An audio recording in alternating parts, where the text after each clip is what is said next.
조금만 나가요. 우리 다 나가요. 오늘 박상원 길 열어주셔야 돼요. 오늘 좀 나가요. 후보와 함께 시장을 한번 둘러봤습니다. 안녕하세요. 저희도 미싱하는 데군요. 네. 이제 맞습니다. 그런데 저희가 이 골목 상권을 다닐 때마다 듣는 말씀인데, 아까 어떤 분은 10년 동안 장사했는데 올해가 제일 힘들다 이렇게 말씀하십니다. 제가 다른 시장에서 들은 말씀은 30년 장사를 했는데 지금처럼 장사 안 된 경우가 없었다 이렇게 말씀하시는 분도 많이 계셨습니다. 정치라고 하는 것이 가장 중요한 역할이 국민들의 먹고 사는 문제를 해결하는 것입니다. 지금보다는 더 나은 삶을 살 수 있게 만드는 것이 바로 정치입니다. 우리 국민들께서 이 나라의 주권자로서 가지고 있는 권력을 통행해야 하니까 나를 위해서, 지나가세요. 대한민국 공동체를 위해서 잘 행사해 달라고 선거로 특정 정치인들한테 위임을 합니다. 그런데 이 윤석열 정권 국민들로부터 위임받은 권력을 가지고 무슨 짓을 하고 있는지 여러분들이 다 보고 계시지 않습니까? 경제가 다 망가졌습니다. 정치가 또 정부가 조금만 관심을 가지고 그걸 챙기면 경제가 이렇게 나빠질 수는 없습니다. 경제를 이렇게 망치고도 개선을 하겠다는 의지가 없습니다. 대출 원리금 한 달에 50만 원 내던 것이 150만 원이 됐는데 한 달에 200~300만 원 벌어서 그 대출 원리금 갚으면 어떻게 삽니까? 전세 사기로 수만 명이 바닥에 나앉아도 내몰래라 합니다. 직장이 여기다 일이 지금 수출이 전 세계 꼴찌로 떨어져도 모른 척합니다. 심지어 여러분, 아리백 몰라도 된다 이런 소리 하는 사람이 있습니다. 모르면 배워야지요. 모르는 게 뭘 그리 자랑이라고 몰라도 된다고 합니까? 대한민국은 수출로 먹고 사는 나라입니다. 우리 세계를 상대로 수출을 하는 기업들이 국내에 재생에너지가 없으면 이 화석연료로 생산된 에너지로 만든 제품을 할 수가 없습니다. 안 산다는 겁니다. 곧 그런 시대가 오는데 전 세계에서 재생에너지 비율이 7%밖에 안 되는 이런 나라에서 수출 대기업들이 수출을 하려면 생산기지를 해외로 다 옮길 수밖에 없고, 생산기지로 옮기면 거기서 일하는 우리나라 노동자들 다 일자리 잃게 됩니다. 그래도 몰라도 됩니까, 여러분? 이런 생각으로 나라 살림을 하니 경제가 살아날 수가 없습니다. 그런데도 정부의 가장 큰 역할이 우리 국가 공동체 구성원들이 같이 살게 해주는 것입니다. 함께 어우러져 살 수 있게 하는 게 정부의 역할이고, 너무 많은 격차가 발생하면 그걸 줄여줘야 되는데, 이렇게 어려운 시기에 초부자들, 대기업들, 고액자산가들 세금 다 깎아주고, 그러니 국가 재정이 부족할 수밖에 없는데, 그러니까 서민 지원 예산 줄이고 R&D 예산 줄여서 공부도 연구도 못하게 하고 청년 지원 예산 줄이고, 이러니 격차가 더 많이 발생하고 경기는 더 나빠지지 않습니까? 국민으로부터 권력을 위임받아서 나라 살림을 하는 이 윤석열 정권이 이렇게 무능, 무책임, 무대책에 무관심까지 한 점에 대해서 이제 주인들이 회초리를 들어서 혼을 내야 될 때입니다. 이번 총선이 바로 그렇게 혼을 낼 수 있는 결정적인 기회입니다. 그렇지 않습니까, 여러분?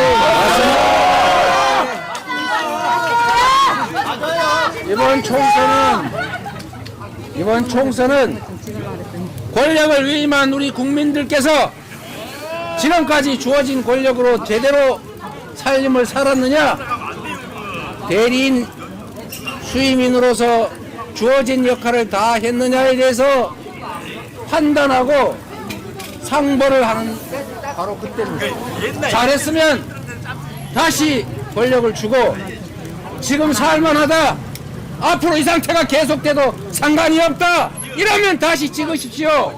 그러나 이대로는 못 살겠다, 이대로 방치할 수는 없다고 생각이 되면 심판의 표를 던져서 이번 총선에서 쓴맛을 보여주셔야 합니다.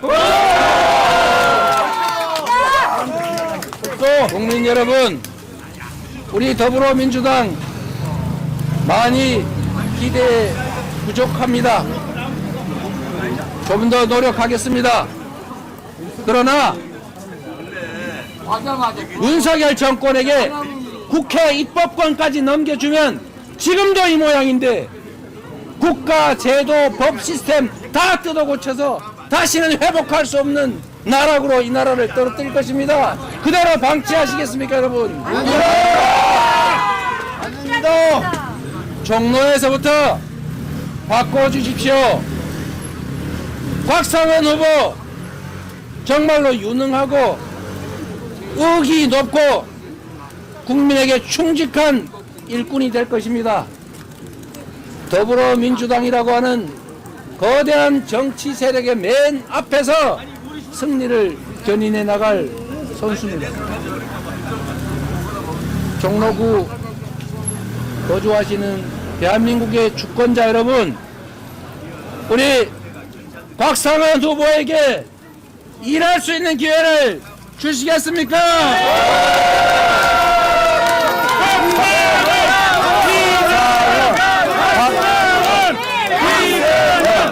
박상원 여러분, 걱정하지 마세요. 여기 내가 다 여론조사 해봤는데 우리 다 민주당이래. 네, 알겠습니다, 어머니. 저는 정치의 가장 기본적인 역할을 되찾아야 될 때라고 봅니다. 아무리 나라 살림을 엉망으로 해도 평등을 입에 달고 살면서 자기 측근, 자기 가족들은 온갖 범죄 혐의가 있어도 그냥 다 방치하고 타인의 없는 티끌을 만들어서 재판 보내서 고생시키고, 나라가 어찌되든 말든 해외에서 열심히 돈 써가면서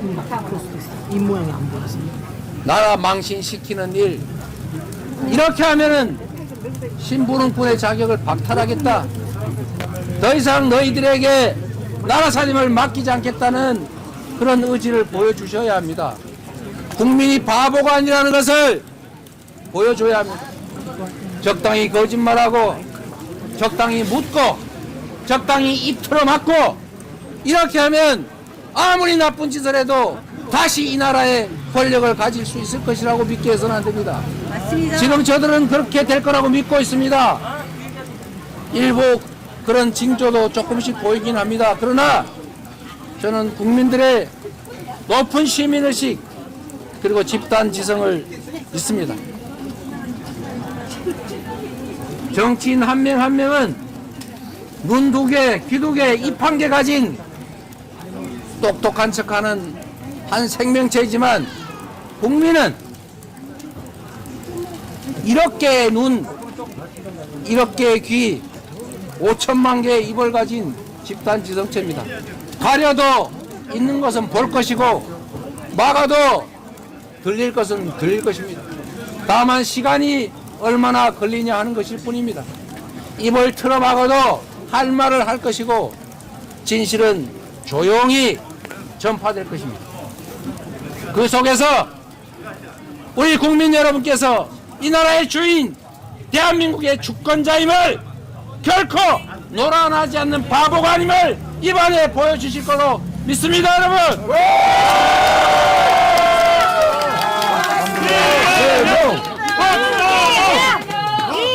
승리로 보답하겠습니다. 곽상원을 도와주십시오. 감사합니다. 승리로 보답하겠습니다. 곽상원을 도와주십시오. 감사합니다.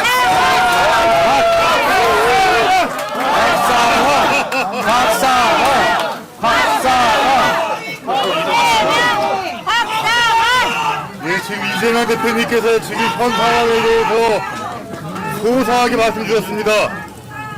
정치가 민생입니다. 그리고 민생이 정치입니다.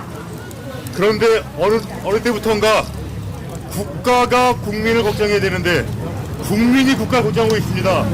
이래 되겠습니까? 안 돼요. 여러분 지금 만족하십니까? 아니요. 우리가 할 수 있는 것은 투표밖에 없습니다. 이분처럼 막아도 투표는 막지 못합니다. 투표로 지금 정권을 심판해 주십시오. 그 시작의 종로가 되게 해주십시오. 제가 또 인사드리겠습니다. 최선 다하겠습니다. 고맙습니다.